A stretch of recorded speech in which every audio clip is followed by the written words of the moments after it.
말세를 나누겠습니다.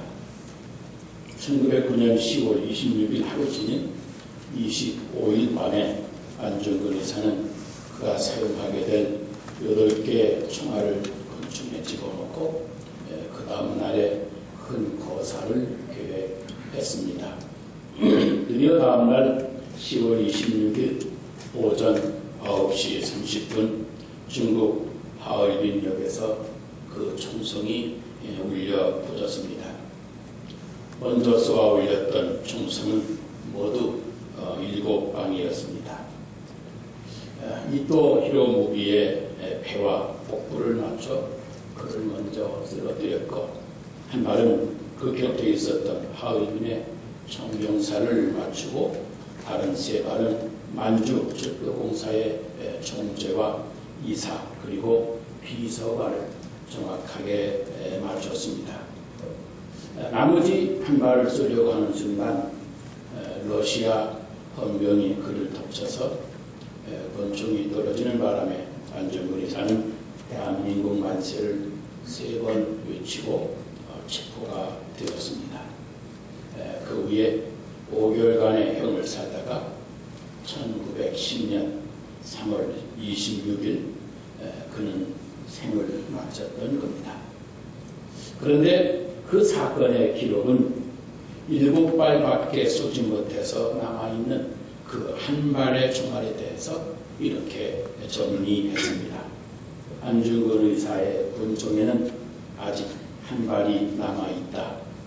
100년의 세월을 견디어온 그 마지막 한 발로 우리는 이제 내 안에 있는 이토를 쏘아야 한다 그랬습니다. 이제 내 안에 있는 이토를 쏘아야 한다.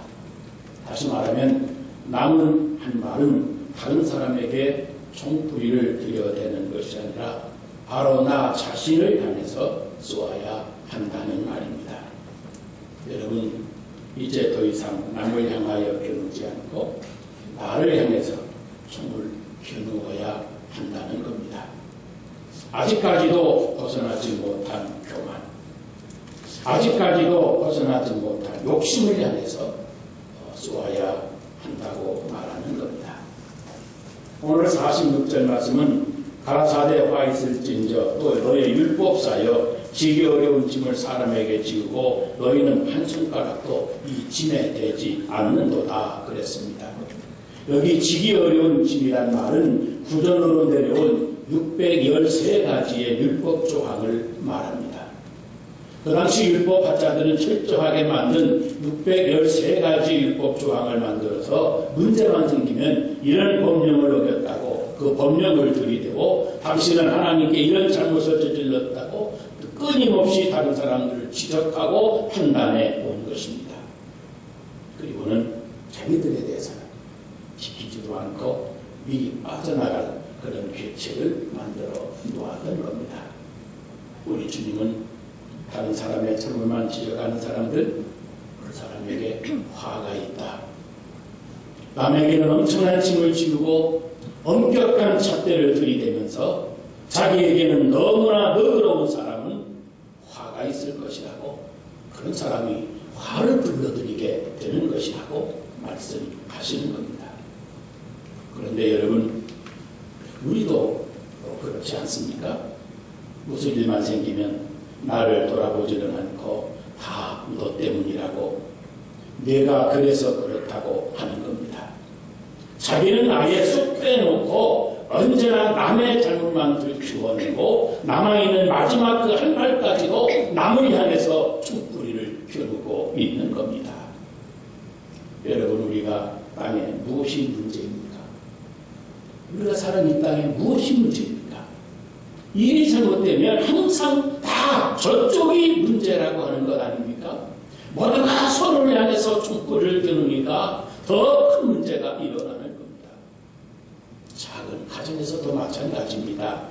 다 부인 때문에 그렇다, 다 남편 때문에 그렇다, 다 며느리 때문에 그렇다, 시어머니 때문에 그렇다, 그렇지 않습니까?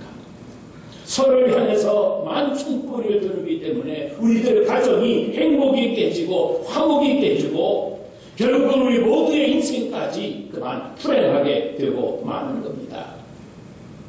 언젠가 우리나라 수영계 박태환 선수가 베이징 올림픽에서 놀라운 결과를 얻은 다음에 그만 얼마 동안 다른 경기에 나가서는 완전히 참패한 적이 있었습니다. 자신의 주 종목인 200m 경기에서조차 예선도 통과하지 못했습니다. 그러자 온갖 질책이 쏟아져 나갔습니다. 매스컴에서는 서로에게 잘못을 지적하는 겁니다.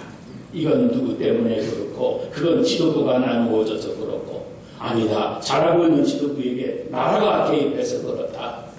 거기에다 박태환 선수 자신도 훈련을 잘할 수 있는 환경이 조성되지를 않아서 그렇다. 그렇습니다. 얼마나 시끄러웠는지 모릅니다.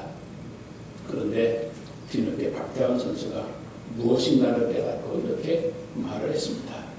사실 누구도 원망할 수 없습니다.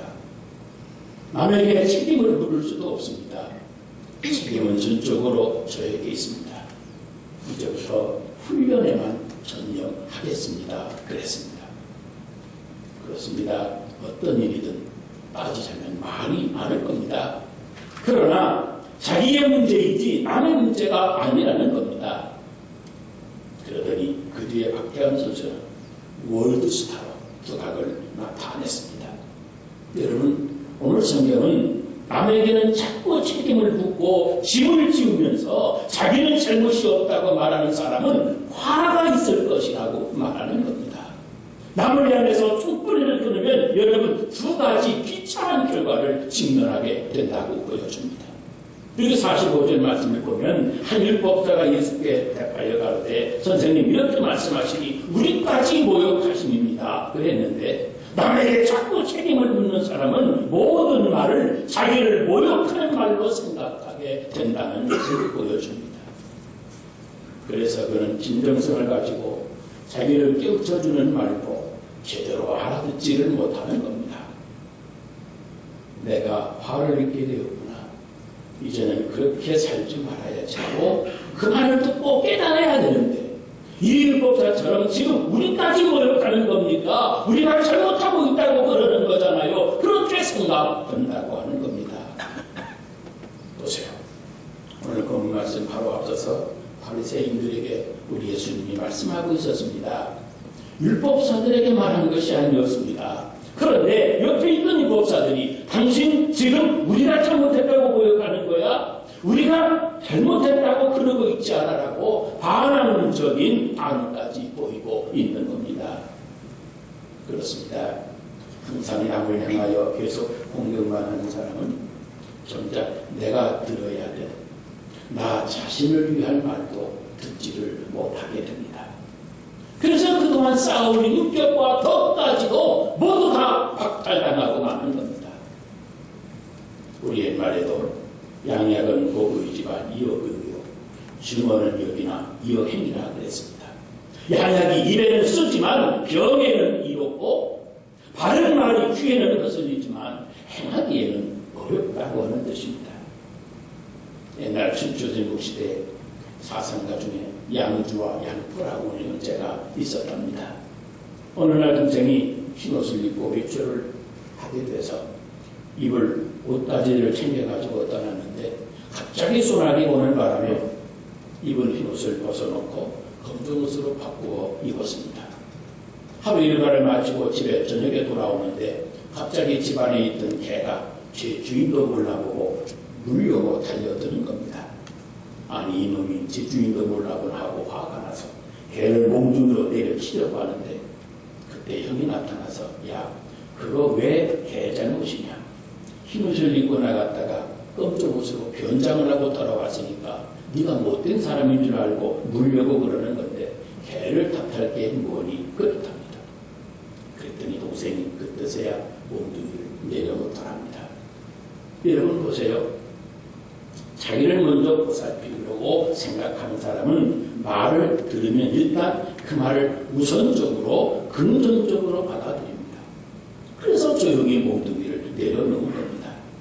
그러나 항상 남을 향해서 겨누는 사람들은 어떤 말을 들으면 형 무슨 말 하는 거야? 개가 정신 나간 거지. 개가 제 주인을 옷 색깔로 알아보나 냄새로 알아보는 거지. 그리고 자기는 싹 빼놓고 말한다는 겁니다. 남에게 총을 겨고 사는 사람이 그렇다는 겁니다. 여러분, 더 나아가서 자꾸 남을 향해서 눈을 붉던 사람은 하나님의 말씀도 귀에 들어오지 않는다는 겁니다. 보세요. 교회 나와 하나님의 말씀을 들으면 아내는 나도 남편에게 이 말씀대로 행해야지 하고, 남편은 나도 아내에게 그래야 되지 하고, 부모는 나도 자식에게 그래야지 해야 되는데, 남에게 화살을 돌리는 사람은 그 말을 듣는 순간 내가 뭘 잘못했다고 저러나 한다는 겁니다. 여러분, 사람들이 다 그렇지 않습니까? 자기를 돌아볼 때 비로소 할 것이 자기 자신에게 많이 있는 것을 알아차리게 됩니다. 그래서 반성이라고 하는 것도 하고, 그래서 회개라고 하는 것도 하고, 그리스도 안에서 점점 더 성화도 이루어져 가는 겁니다. 그러나 자꾸 남을 향해서만 보고 남을 향해서만 지적을 하기 시작을 하면 내 눈 속에 있는 특보를 보지 못한 채 남의 눈 속에 있는 티만 커다랗게 보이는 겁니다. 여러분, 하나님은 바로 듣는 나 자신에게 적용하라고 그 귀한 말씀을 주시는 겁니다. 그런데 성경 공부를 하고 성경 말씀을 들은 사람들이 자꾸 남에게만 그 총알을 장전하고 자꾸 남에게만 그 총구리를 들이대는 겁니다. 그래서 은혜 받았다고 하는 사람들이 남 말을 많이 하게 됩니다. 그래서 교인들이 말이 많다고 하는 말을 듣게 되고, 그 많은 말들 때문에 교회는 항상 시끄러운 곳이 되고 마는 겁니다. 여러분, 세상에 사랑이 없다고 하는 사람들을 보면 대부분 사랑이 없는 사람들입니다.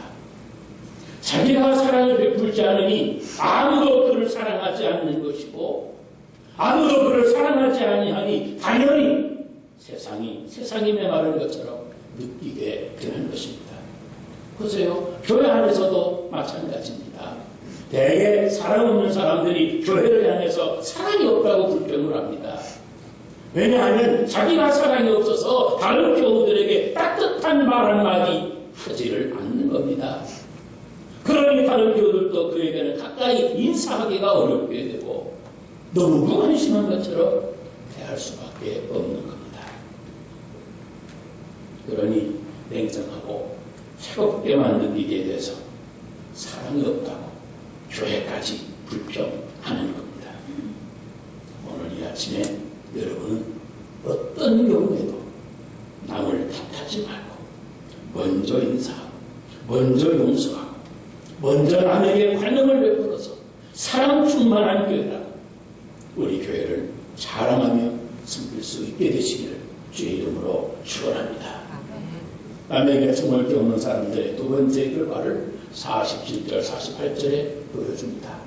화 있을지니저 너희는 선지자들의 무덤을 쌓는도다. 저희를 죽인 자도 너희의 조상이로다. 이왕 저희는 죽이고 너희는 쌓으니 너희가 너희 조상의 행한 일에 대해서 증인이 되어서 옳게 여긴다고 지적을 했습니다. 여러분, 남을 향해서 풀뿌리를 껴놓는 사람은 결국은 남을 죽이고 만나는 겁니다. 너의 조상들도 그렇게 사람을 죽였고 너희도 죽이고 있으니 지금도 너희들이 그 일을 계속 쌓고 있는 거라고 하는 겁니다. 그래서 너희들이 너희 조상들의 악한 일에 후손인 것을 스스로 증명하고 있다고 하는 지적입니다. 보세요. 어떤 사람은 교회 나왔다가 먼저 믿은 사람의 그 전투적인 말버릇 때문에 상처를 받아서 예수님과의 관계는 아예 맺지도 못하고 떨어지는 경우가 있습니다. 그런 공격성이 믿음 어린 사람이 예수님 앞에 가까이 나가는 것을 막아버리는 겁니다. 그래서 그 사람이 나도 모르게 나 때문에 그렇게 죽어가고 마는 겁니다. 성경에 보면 예수 그리스도의 영을 살리는 영이고 아담의 영은 죽이는 영이라고 그랬습니다. 아담의 영을 받은 우리가 예수 그리스도로 말미암아 다시 살게 되었기 때문에 이제 우리 예수 믿는 사람들은 남을 살리는 사람이 되어야 됩니다. 가족도 살리고 교회도 살리고 주변의 사람들을 다 살려주는 그런 인생을 살아야 됩니다. 사실 여러분, 사람이 사람을 죽이는 일은 그렇게 어렵지 않습니다. 남에게 계속해서 충풀을 겨누고만 있으면 언젠가는 그 방아쇠를 당기게 되고, 그러다 보면 한 사람 또 죽고 마는 겁니다. 어떤 여자분이 어린 시절 3살 때 엄마가 외출한 사이에 끓는 물을 뒤로 퍼서 정말 얼굴에 엄청난 화상을 입었습니다. 병원에 갔더니 손을 쓸 수가 없을 정도로 화상을 입었다고 치료하려고 하기는커녕 이제 곧 죽을 것이라고 조금 더 지켜보라고 그러더랍니다. 그런데 기적적으로 죽지 않고 그 병원에서 일주일이나 지나도록 살고 있던 겁니다. 그래서 치료 불가능한 걸로 생각을 하고 병원에서 그냥 살았답니다. 어린 시절 옆에 친구들이 자기를 보고 무섭다고 울기도 하고, 그래서 학교를 가도 울고 오는 날이 많았고 어려운 일이 한두 가지가 아니었답니다. 그래서 그는 공부밖에 길이 없다고 생각을 하고 정말 열심히 공부를 해서 괜찮은 명문대학에 들어갔습니다. 그렇게 어렵게 들어간 대학인데 거기에도 힘들기는 마찬가지였습니다. 들어가 보니 피부가 곱고 평탄한 젊은이들이 꽉 들어차 있는데 그들을 보다가 자기를 보면 자기가 자기를 보기에도 정말 괴물 같더랍니다. 그렇게 어렵게 들어간 대학인데 결국은 그도 견디지를 못하고 죽는 게 낫겠다고 싶어서 하루는 방에서 수면제를 먹고 자살을 시도했습니다. 거의 죽음에 이르고 있을 때 전화벨이 울리는데 이 누나가 전화를 안 받자 옆방에 동생이 들어가서 누나가 쓰러져 있는 것을 보고 급히 병원으로 옮겨서 다시 살아났답니다. 죽을 운명도 못 되는가 보다 하고, 그래 졸업하면 좀 낫겠지. 그리고 졸업을 하고 건축기사 자격도 따고 해서 회사에 30군데나 이력서를 제출하고 신청을 했는데 다 합격했는데 그만 면접에서 다 떨어지는 겁니다. 그러니 생각을 해보세요. 그 사람이 무슨 인생으로 의미 있겠습니까? 무슨 의미가 있겠습니까? 부모를 항상 원망하고 부모는 왜 나를 낳았느냐고, 차라리 그때 나를 죽여버리지 왜 살려내 놓았느냐고, 그러다가 엄마 그때 왜 더 큰 병원으로 나를 옮겨주지 않았느냐고 그렇게 엄마를 원망하고 살았습니다. 아버지는 그 아이가 사고가 난 다음부터 약을 먹지 않으면 숨을 쉴 수 없는 엄청난 병을 앓고 있었는데 어느 날 어머니마저 52살 젊은 나이로 세상을 떠나셨습니다. 그래서 그 가정이 예수를 믿게 되었는데, 예수를 믿은 뒤에 이 여인에게 가장 먼저 깨달음이 무엇인지 아십니까? 우리 엄마, 아빠 나를 키우느라고 얼마나 힘들었을까. 그런데 우리 엄마는 나한테 고맙다는 말도 듣지 못하고 가셨구나. 그렇게 세상 떠나게 하신 것이 얼마나 마음이 아파오는지 아빠한테는 가시기 전에 꼭 고맙다는 말이라도 해야지. 그렇게 결심을 했습니다. 그래서 곧장 아버지께 전화를 했습니다. 아빠, 저를 태어나게 해주셔서 고마워요. 저 키우느라고 저 때문에 많이 힘드셨죠? 잘 키워주셔서 감사해요. 엄마 사랑해요. 그랬답니다. 그랬더니 그 아버지가 전화기를 들고 펑펑 울면서 내가 잘 자라줘서 고맙고 미안하다 그러시면서, 그런데 놀라운 것은 그날부터 아버지가 약을 끊고도 숨을 쉬는데 아무 지장이 없어서 약을 끊었답니다. 여러분, 내 자신을 돌아보니 내가 정말 엄마 아빠한테 고맙다는 말도 못했구나는 것을 깨닫게 되고, 그걸 깨닫고 보니 아버지께 고맙다고 고백할 수가 있었고, 그 고백을 듣고 약을 알고 보니 숨도 제대로 못 쉬었던 그 아버지가 이제는 약을 끊고 인생을 다시 살게 된 것입니다.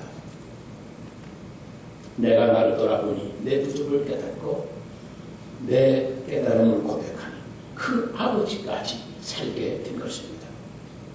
우리 예수 믿는 사람들은 자신을 먼저 살피는 인생이 되어야 됩니다. 우리는 주변 사람을 살리는 것이 우리의 사명입니다. 절망하고 있는 내 남편, 내 아내, 내 자식을 살려내는 것이 그 일이 우리의 임무입니다. 앞에 사람이 잘못이 허물이 없어서가 아니라 나는 더 못된 사람이기 때문입니다. 우리는 끊임없이 우리 자신을 돌아보느라 남을 향해서 손불을 펼 여유조차 없어야만 정상입니다.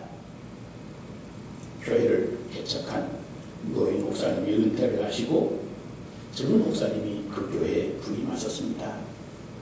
그때 나이 많은 수석 장로님이 향회를 모이기 전에 장로님들에게 이렇게 한 가지 말씀을 드렸답니다. 장로님들, 이 늙은 장로가 한마디 부탁을 드립니다. 이제 우리 교회 경험 없고 젊은 목사님을 모셨으니 이 늙은 장로가 부탁을 드립니다. 교회는 목사가 지적하고 설교하고 장로는 따르고 순종하는 곳입니다. 거꾸로 장로가 지적하고 설교하고 목사가 배우고 순종하는 교회가 되어서는 안 됩니다. 그것만 조심하십시다. 그래도 합니다. 내 자신 속에 무엇이 있는지, 내가 허물이 있는지 계속 자기를 돌아보아야 한다는 말입니다. 그것이 자기를 이기는 것이고 그것이 남을 살리는 겁니다. 우리 안교 교회 식구 여러분들도 남을 향해서 화살을 겨누고 원망하고 불평하고 책임을 묻는 일을 오늘 이후로 과감하게 중단하시기를 주의 이름으로 축원합니다. 우리 예수님께서 가늠한 여인을 만났던 사건 여러분 잘 아실 겁니다. 그 여인을 향해서 사람들이 돌을 들고 달려왔을 때 예수님이 뭐라고 하셨습니까? 너희 중에 죄 없는 자가 먼저 돌로 쳐라. 그 손에 돌을 들고 각각 자기 안에 이 돌을 향해서 던지라고 하는 말씀입니다. 그 말씀을 하시기 전에 예수님께서 무슨 말씀인지 모르지만 아무 말씀도 하지 아니하시고 땅바닥에 글을 쓰셨습니다. 그리고 난 다음에 죄 없는 자가 먼저 돌로 치라. 딱 그 말씀 한마디 하시고 또다시 몸을 굽혀서 손가락으로 땅에 글을 쓰셨다고 성경은 기록을 합니다. 내 안에 너희들 안에 이 또가 있는데 너희는 도대체 누구한테 돌을 던지려고 그러느냐, 그런 뜻 아니겠습니까? 무슨 글을 쓰셨을까 생각해 보았는데 내 자신을 돌아보아라, 그런 글을 쓰셨을 것 같습니다. 그리고 너희 중에 돌 없는 자가 돌로 쳐라 하셨을 겁니다. 죄 없는 자가, 허물 없는 자가 그 돌을 던져라. 그러니까 모든 사람들이 물러간 것입니다. 그런 다음 하신 말씀이 무엇인지 기억합니까? 너를 정죄한 사람이 없느냐? 아무도 없습니다.